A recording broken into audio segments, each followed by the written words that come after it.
E falando em violência, a gente segue falando sobre as eleições, por quê? Porque existe um outro aspecto dessa violência eleitoral. E eu vou te explicar o que acontece. O Ministério Público do Trabalho registrou até o momento, nessas eleições, 319 denúncias de assédio eleitoral. Esse número supera em quase 5 vezes o total de 2022, ou seja, as últimas eleições municipais. Lembrando que esse levantamento é resultado da renovação entre o Tribunal Superior Eleitoral, o TSE, e o Ministério Público do Trabalho de um acordo de cooperação técnica para o combate ao assédio eleitoral no trabalho, no âmbito das eleições municipais de 2024. O que acontece? O assédio eleitoral no ambiente de trabalho é o patrão, o chefe, forçar um subordinado, um funcionário, a seguir aquela sua linha política, a seguir ali aquela sua conduta. Esse assédio eleitoral se caracteriza pelas práticas de coação, intimidação, ameaça, humilhação, constrangimento associadas, tudo isso associado ao pleito eleitoral, no intuito de influenciar ou manipular o voto. A gente já viu, inclusive, empresas grandes, multinacionais, né, com denúncias desse tipo. Imagina, eu sou um chefe e obrigo um subordinado, uma pessoa que está ali na situação hierárquica, no organograma da empresa, uma pessoa que está ali em uma posição de subordinado ou subordinada, eu forçar essa pessoa a votar no meu candidato, no candidato de minha preferência. Pessoal, a gente não deve impor a nossa vontade goela abaixo das pessoas com quem a gente convive, em qualquer setor, seja entre colegas, seja entre jornalistas e espectadores, ou o contrário. Cada um tem a sua visão de mundo, cada um tem a sua opinião e a sua convicção política.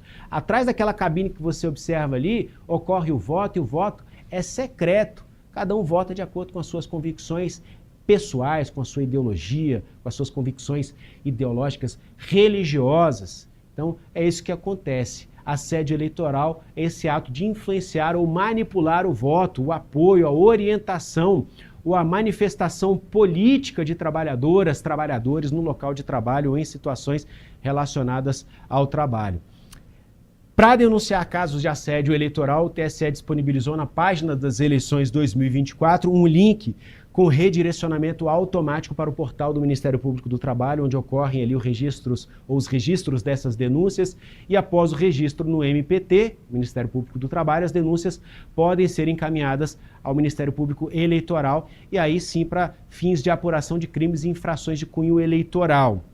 E é muito importante para o desenvolvimento dessas investigações que a pessoa que se vê nessa situação denuncie, preencha corretamente ali os dados do formulário, inclusive com a correta identificação pessoal, e é possível ainda requerer o sigilo desses dados.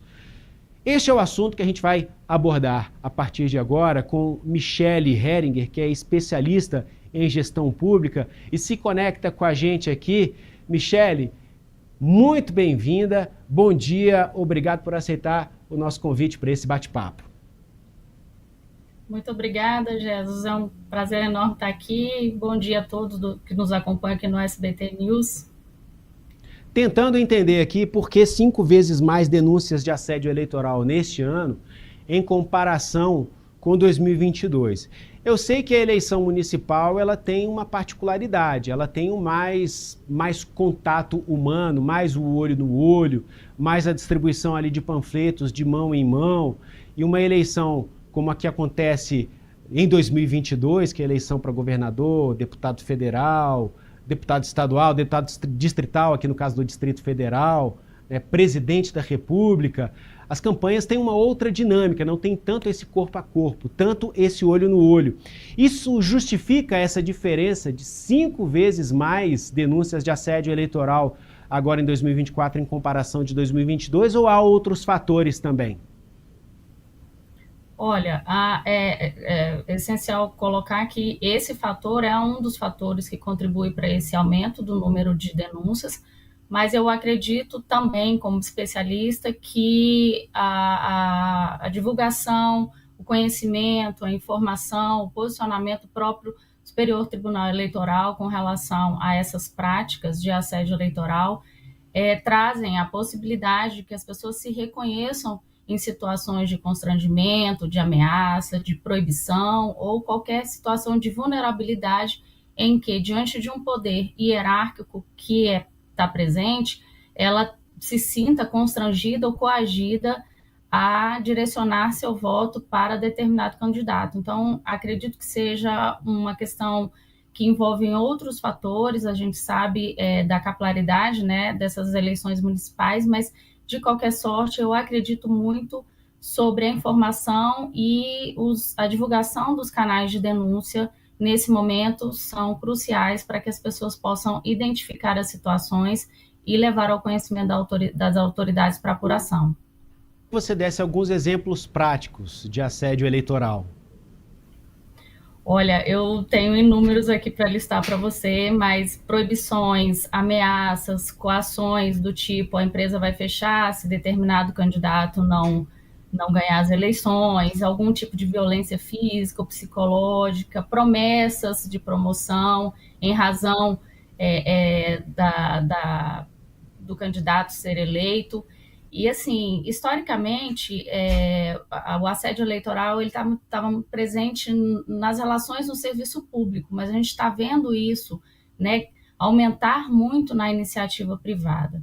Então, a gente precisa ter um olhar muito crítico com relação a isso, porque eu já tive inúmeros contatos com vítimas de assédio eleitoral que foram coagidas a adesivar seus veículos, e isso com uma fiscalização ostensiva, se realmente aqueles adesivos estavam ali durante todo o período da campanha. Outras situações que foram narradas também de pessoas que foram coagidas e constrangidas a tirar suas férias para trabalhar nas campanhas, participar de eventos políticos, contribuir com valores para eventos na promoção do candidato ou da candidata. Então, são inúmeros os exemplos que a gente pode trazer aqui com relação a essa questão.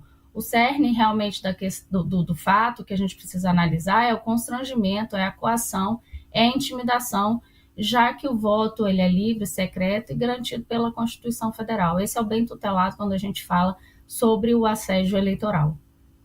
Falando de coação, que é uma forma muito mais fácil de você identificar esse assédio eleitoral, mas tem aquela forma ali nas entrelinhas, né, onde a linha é muito tênue, e que você trouxe aí, eu vou chamar a atenção e eu quero me aprofundar neste tema em específico, neste assunto em específico.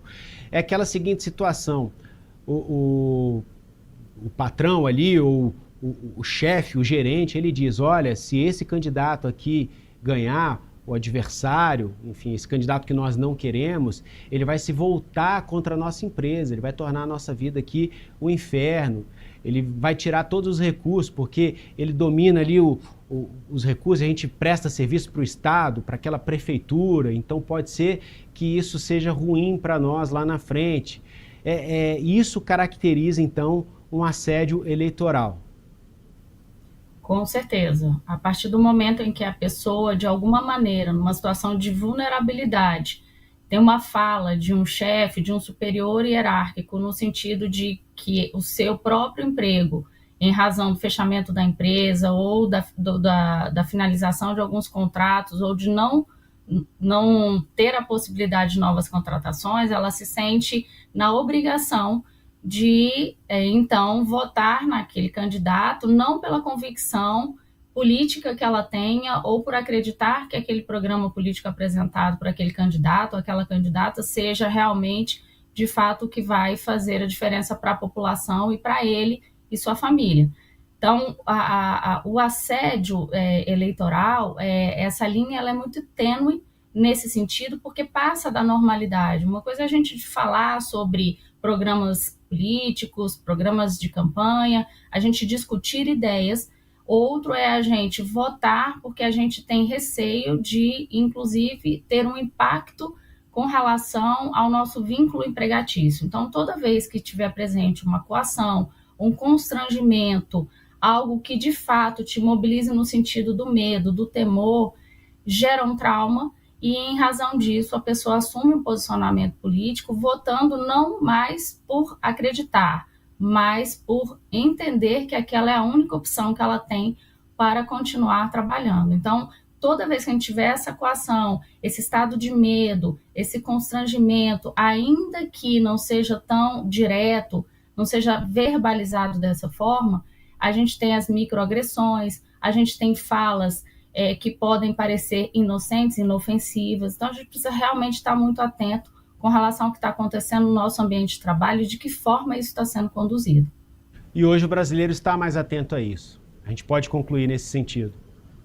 Olha, eu acredito muito nisso. Primeiro, porque como especialista em gerenciamento e enfrentamento ao assédio, o que eu tenho visto muito, Jesus, é quanto mais informação e mais conhecimento nós temos, mais possibilidade a gente tem de impedir que violências nefastas como o assédio, seja ele moral, sexual e o próprio assédio eleitoral aconteçam, porque isso gera traumas e as pessoas precisam entender a dinâmica até para saber o que é, o que não é, como denunciar, como que pode pedir ajuda. Então, sinceramente, eu acredito nesse poder modificador dessa cultura com relação à prevenção que vem por meio de informação e conhecimento.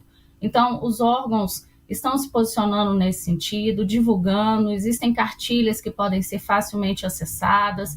A gente tem um material de divulgação ainda mais intenso, com uma linguagem acessível, que as pessoas realmente consigam entender, e a gente precisa buscar essas informações, precisa se proteger dentro do ambiente de trabalho.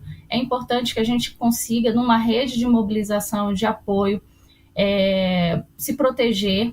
O silêncio ele não vai alterar a realidade, muito pelo contrário, ele vai reforçar o poder do agressor.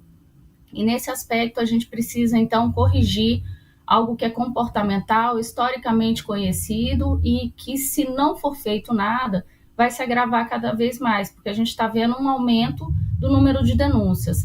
E eu te digo que existem outras tantas denúncias que não foram, então, registradas. A gente tem uma subnotificação. Se a gente se assusta com os números que estão sendo trazidos pelo Ministério Público do Trabalho, eu te digo que a gente tem muitas situações que sequer são reconhecidas e, quando são reconhecidas, não são registradas em razão do medo de uma retaliação, de uma perseguição.